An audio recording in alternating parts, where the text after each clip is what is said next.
அதிகாரப்பூர்வ ground hack நாள் 1887 ஆண்டு அமெரிக்காவின் பென்சில்வேனியா நகரில் முதற்கட்ட அதிகாரப்பூர்வ கிரவுண்ட் ஹாக் நாள் கொண்டாடப்பட்டது.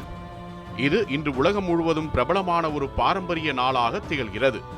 கிரவுண்ட் ஹாக் நாள் என்பது ஒவ்வொரு பிப்ரவரி 2 அன்று கடைசியில் கடும் குளிரின் காலம் முடிந்து வசந்த காலம் வந்ததா என்று பார்க்கும் விழாவாகும். மக்கள் இது தொடர்பான பழமையான மரபுகளையும் விசுவாசங்களையும் களமிறங்க கொண்டாடினர். கிரவுண்ட் ஹாக் என்பது ஒரு உருகிய காலத்திற்கு நிலத்திற்குள் வாழும் வல்லுநரான உயிரினமாகும். மக்கள் கருதுவது கிரவுண்ட் ஹாக் தனது நிழலை பார்த்தால் குளிர்காலம் இன்னும் 6 வாரம் நீடிக்கும், நிழலை பார்க்காவிட்டால் வசந்தம் விரைவில் வரும் என்பது. பிப்ரவரி 2 கிரவுண்ட் ஹாக் தனது குகையிலிருந்து வெளியே வரும்போது நிகழ்ச்சி நடைபெறுகிறது. மக்கள் மற்றும் ஊடகங்கள் நிகழ்வை கவனித்து பார்வையிடுகின்றனர். இது சிறிய ஊரிலும் பெரிய ஊரிலும் பரவலாக மக்களுக்கு சந்தோஷத்தையும் பரபரப்பையும் ஏற்படுத்துகிறது. கிரவுண்ட் ஹாக் நாள் ஆரம்பத்தில் ஜெர்மன் குடியிருப்பாளர்களின் பழமையான பாரம்பரியங்களில் இருந்து உருவானது. ஜெர்மனில் ஒளிரும் நேரத்தில் குளிர்காலம் முடிந்தது என சொல்லும் மரபு இருந்தது. அதை அமெரிக்கா கொண்டு வந்தனர்.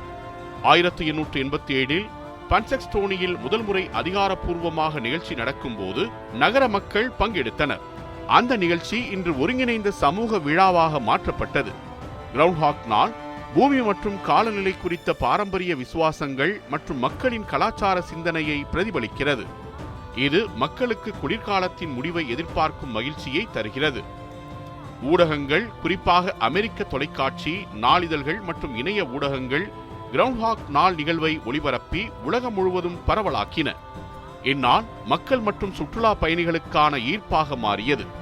கிரவுண்ட் ஹாக் தினம் இன்று சமூக சின்னமாகவும் பாரம்பரிய வணிக விழாவாகவும் மாறியுள்ளது. இது மக்கள் மனதில் மகிழ்ச்சி, சமூக வலைப்பின்னல் மற்றும் பாரம்பரிய உணர்வுகளை வளர்க்கும் நிகழ்ச்சியாக அமைந்துள்ளது. மொத்தத்தில் 1887 பன்செக்ஸ்டோனியில் நடைபெற்ற முதற்கட்ட அதிகாரப்பூர்வ கிரவுண்ட் ஹாக் நாள் அமெரிக்க கலாச்சாரத்தில் ஒரு நீண்டகால பாரம்பரிய விழாவாக மாறியது. இது உலகம் முழுவதும் மக்கள் குளிர்காலத்தையும் வசந்தத்தையும் எதிர்பார்ப்பதை கொண்டாடும் வழியாக தொடர்கிறது.